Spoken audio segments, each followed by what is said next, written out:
Hey everyone, welcome back to the channel. My name is John and this is your Modern Tech Breakdown. Today I'm looking at a change that Google is rolling out to Android that will allow its AI service Gemini to access data in third-party apps on your phone. Let's get into it.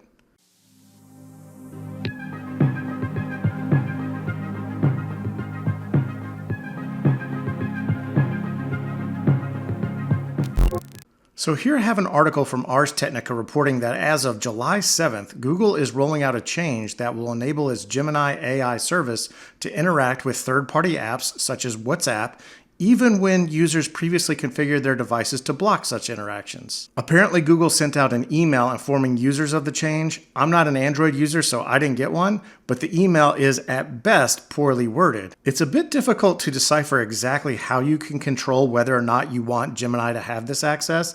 The email states that Gemini will have access whether or not you have Gemini apps activity turned off or on, and the change is rolling out automatically starting on July 7th. So it's not really clear from the email exactly what is happening. But it's a bit difficult to be sure on this, but it seems that if you've never installed the Gemini app on your phone, none of this applies to you.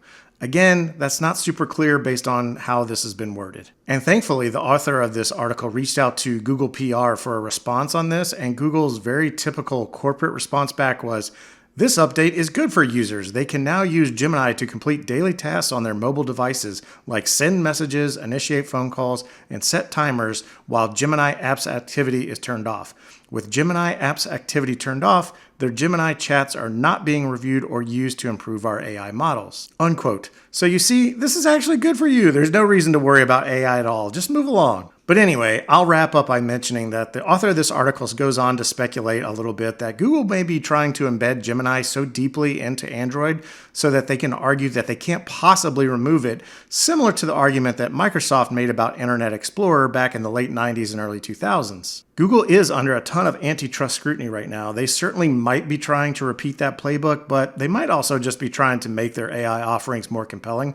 Most, if not all, large AI providers have yet to turn a profit, and there's a huge battle for market share underway right now. So my guess is this is just Google trying to get more people hooked on using Gemini. But that's just my opinion on it. I wanted folks in the audience on the Android platform to be aware of this change so they can decide for themselves how they want to proceed. As always, thanks for watching. Please like, comment, and subscribe, and I will catch you next time.